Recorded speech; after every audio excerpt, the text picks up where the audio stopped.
يقول لي اليوم انا اذا ما عندي رؤيه، هاي اولا استراتيجيه تنمويه، كلمه تنميه ماكو اعراب، هاي خطه تنميه اطلاقا اسمها غير مستقبل، ماكو شيء اسمه تنميه. ليش ماكو شيء اسمه تنميه؟ لان هناك فهم اليوم، ان اقتصاد السوق هو اللي يحدد توزيع الموارد، هو اللي يحدد توجيه الموارد، مو الخطه. وبالتالي انت تقول لك خطه التنميه، البعض يتفق شنو خطه التنميه؟ معناته اقتصاد سوق والمشروع اللي فيه جلبه اقتصاديه هو اللي يستقطب. بعد شنو تنميه؟ زين خوش على عين والراس، عندنا اقتصاد سوق، هسه نتفضل حكي عن السوق، مو تفضل السوق ما عنده ترجمه. وانا حكيت بمثال التمر، هسه اقول لك كيلو التمر اليوم 3000 دينار. اليوم كيلو التمر 3000 دينار. احنا ننتج حتى معروف انت الاضعاف حاجه للسوق المحلي.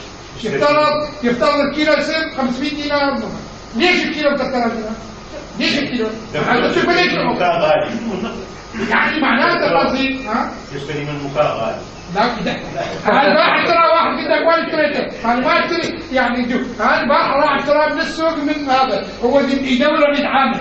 القى باعوا له عده تمر 17 كيلو ب 50,000 دينار. شيل هذا بيش يطلع 3000 دينار. شيل وزن العتاد يطلع 10 كيلوات، هذا وزنه 5000 دينار. شو القصه؟ تمر بالعراق 5000 دينار، وين السوق؟ معالي الوزير في كلامك حتى تكمل، وايضا يسمعني الاستاذ يونس، وهو رجل قطاع خاص وهنا مثل قطاع خاص اليوم. البارحه طلعوا تحقيق في علوه الدور. كل اللي موجودين ابو العلوه وابو المفرد والمشتري والحمامين كلهم اجمعوا قالوا فتح الحدود نرتاح. يعني بمعنى وقف الانتاج الوطني. ليش؟ قالوا لي هذا لا، والانتاج الوطني قالوا لهم والله يجي الاردن يبوس ايدينا على الخيار والطماطم العراقيه. قالوا ليش؟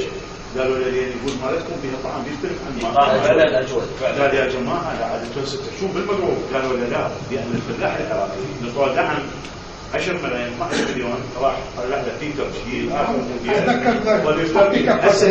هسه مو مرتبط بوزعه الدوله. هسه فاذا اكو اشكاليه نتحدث عن اي هذا يحفظ من شيء معين، يحفظ من كلها مو احنا عندنا هذا الاقتصاد الريعي. اقتصاد الريعي هذا محدد. هذا الاقتصاد الريعي يولد كل الاتجاهات، يعني المسارات الاقتصاديه تؤدي الى عدم تشجيع الانشطه الانتاجيه سواء الزراعه. الموضوع كبير معه. عاده الدول من تعرف دور الاقتصاد الريعي تنشئ تقييم سياسات ومؤسسات لمكافحه تاثير الريع. فلذلك شوف مجلس الاعمار بالنسبه للفكره، مجلس الاعمار كان منطلق من فهم كبير للاقتصاد الريعي. لان هو الاقتصاد الريعي ليش مسبب مشكله؟ لان النفط يدخل على الاقتصاد بصوره مفاجئه فيغير كل الاليات مالته، الاسعار النسبيه، تشجيع موارد. فكان محاوله للتحكم بهذا المورد النفطي اللي يدخل بحيث يتوجه نحو الاستثمار. ليش يتوجه الاستثمار؟ انا اقول لكم مبدا اقتصادي. النفط هو اسد، يعني اصل. هذا النفط متجول. انت من قرر تسييره تطلعه وتبيعه معناته حولته الى اذا انت حولته الى انفاق جاري بدك تبيع اثاث البيت قبل المعيشه. المفروض المبدا انه النفط يتحول الى اسد، النفط يتحول الى استثمار على مود تحافظ على ثروه البلد. لذلك مبدا المجلس الاعمار كان اولا لو تذكرون 100% النفط يروح للاستثمار 100%، وبعدين ورا شويه صار نزل 70 اعتقد 75%. هذا المنطق الاقتصادي. النرويج سوتها وغيره وحددوا من تاثيرات الاقتصاد. احنا اليوم شو يصير عندنا؟ النفط يجي بيد الدوله صارت تفيد دول، حكومات تريد تحسس مشروعيتها، فتجي دخل بالانفاق الاستهلاكي، استخدم ورا من الخمسينات الجاي في تمويل تسليح العسكر، الجيش ربعت بالنسبه ل 50% بدل كان قاسم، بعدين 50 وبعدين بدل ما يصير كله. هذا اللي يقول هي مو قضيه ترى انه فقط تخفض القرار ياخذ وزير ماليه او ياخذ وزير زعيم، مو قضيه ارادويه.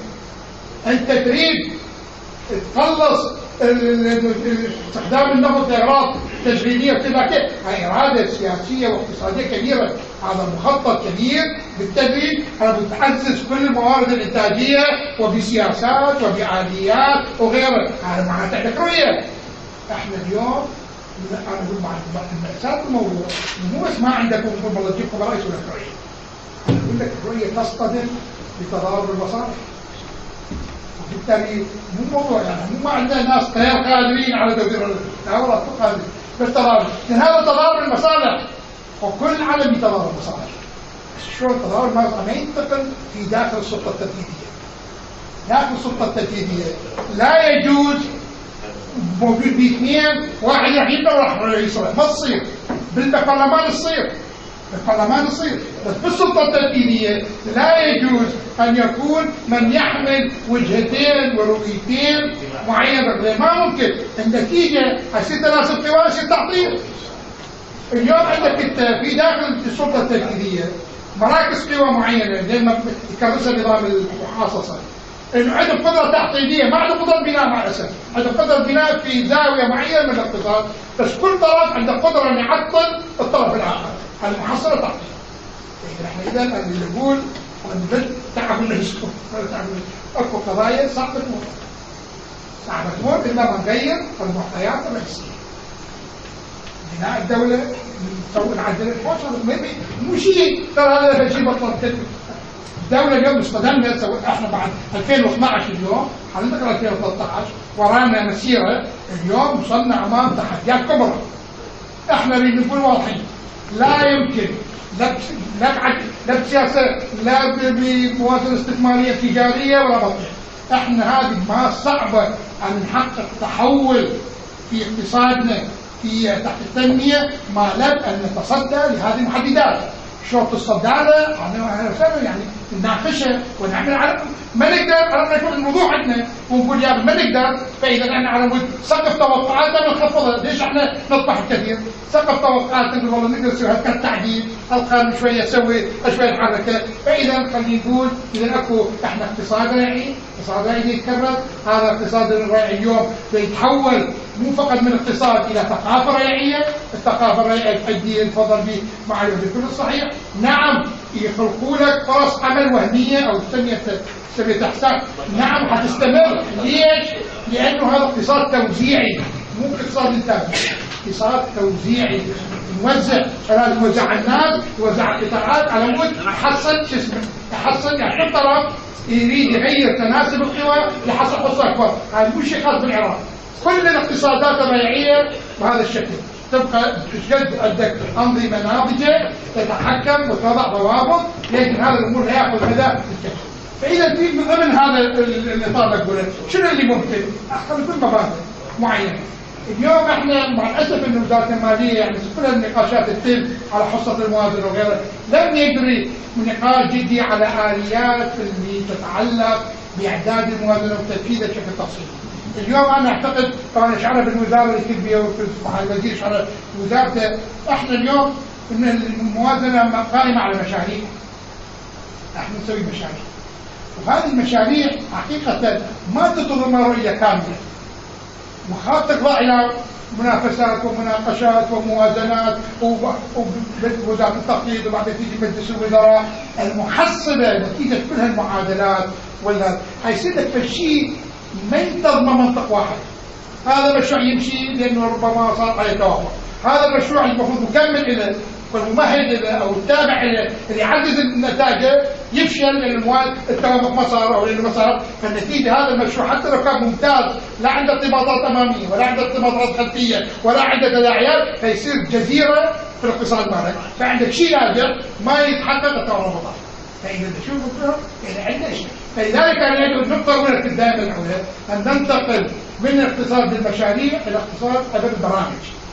نقول برنامج وهذا البرنامج يتوزع على عدة سنوات وكل سنة بيه، لكن وقت البرنامج عنده أهداف واضحة عنده غيره، وممكن البرنامج يحقق أكثر من وزارة، من هذا جزء البرنامج وزارة النقل، هذا جزء وزارة كذا، بس اكو برنامج ويرؤية. هذا الموضوع مطروح، هذا طبعا في وايد جمله من العوامل اللي مو سهله يعني مو خلاص بسنه ينتقل، هاي وجهه يمكن يراد له 2 3 4، بس هذا لازم ينتقل. النقطة الثانية نقطة التأكيد والاتفاق المقترح مع الدكتور زياد يعني يمس بها. هو بس فقط موضوع البنى التحتية، بس مشكلة عامة. اليوم احنا من يدير المشاريع؟ انت اليوم المدارات الدوائر المعينة تقترح مشاريع وهي تتولى تنفيذها ضمن فرق إدارة مشاريع. ولكن نحن عندنا عجز كبير جدا في مديري مشاريع، في إدارة المشاريع عجز. اليوم انا وزارة القرى عندنا كان 54 مشروع، انا يمكن ما عندي 15 مدير مشروع كفو، مو كفو علميا، جزء عالم بالفيزياء وعالم، بس مو يقدر يدير مشاريع، مو شغلته.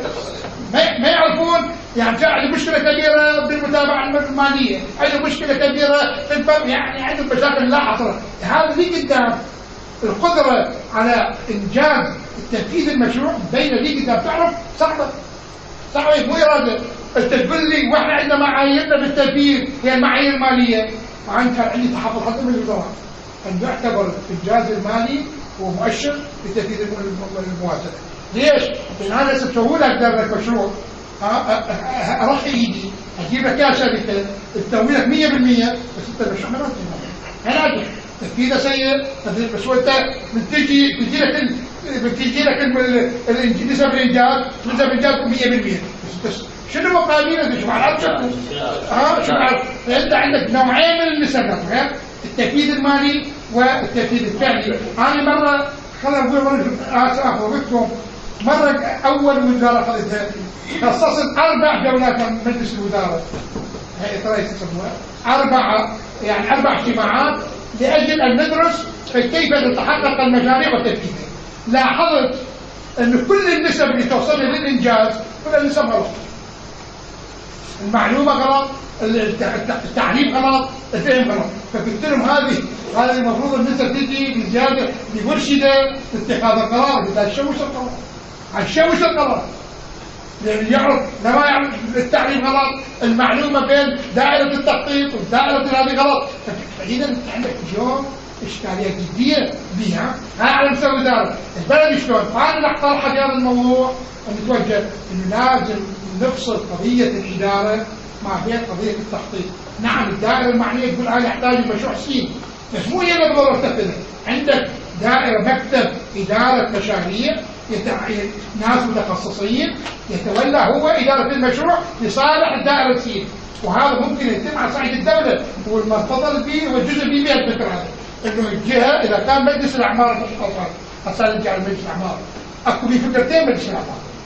مجلس الأعمار الجاوي من أول التخطيطي اللي هي مجلس الأعمار مال زمن الملك، كانت تجي الموارد كلها لمجلس الأعمار فيخطط، ومن ثم هو عنده إيجاد متابعة مشاريع، إدارة مشاريع.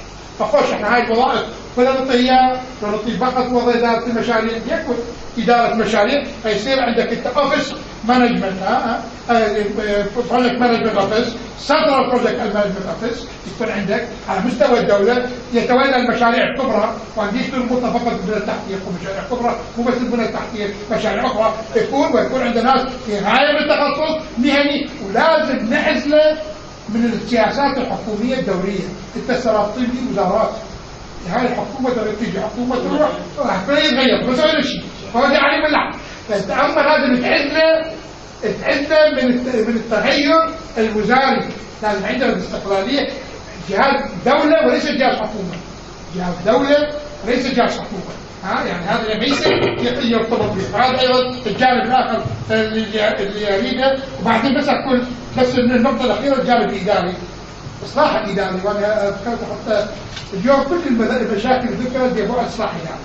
انا حسب علمي اكو بابليك سيكتور مهم الاصلاح اللي تسويه بالتعاون مع البنك والبنك الدولي اعتقد، بس هذا عليه تحكيم. انا مره صرت بمجلس وزراء، الان كل واحد من الوزراء يعرف هذا المشروع، عرفت لو واحد يفهم. وانا عرفته باي ذا واي، انا هم جوني علي لان انا طلقت مشروع حكومه، يعني دعمت مشروع حكومه الكترونيه. هم شافوا في شيء فجاوا قالوا مشروع حكومه الكترونيه هو جزء معهد الاصلاح الاداري.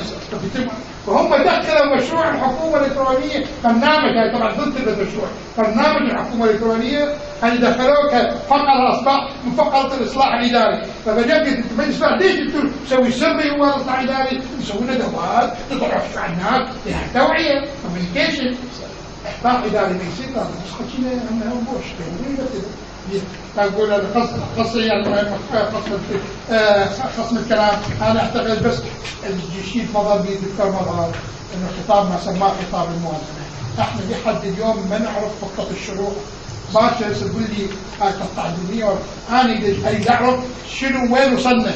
على الاقل بيانات 2011 لازم نعرف احنا ايش نفذنا من 2011.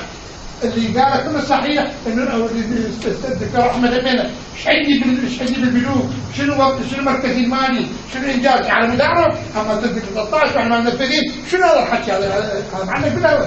فلازم اول شيء من واجب وزاره الماليه ان تقدم في تقريرها كذا وكذا المعلومات.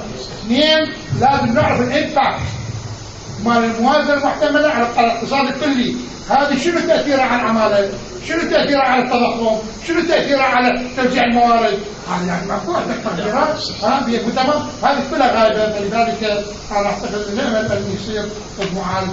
الشكر والاحترام جزيلا الدكتور فهمي. بس الموضوع عن حبيت جميع الساده الحضور تحدثت معنا جدا مهم ويجب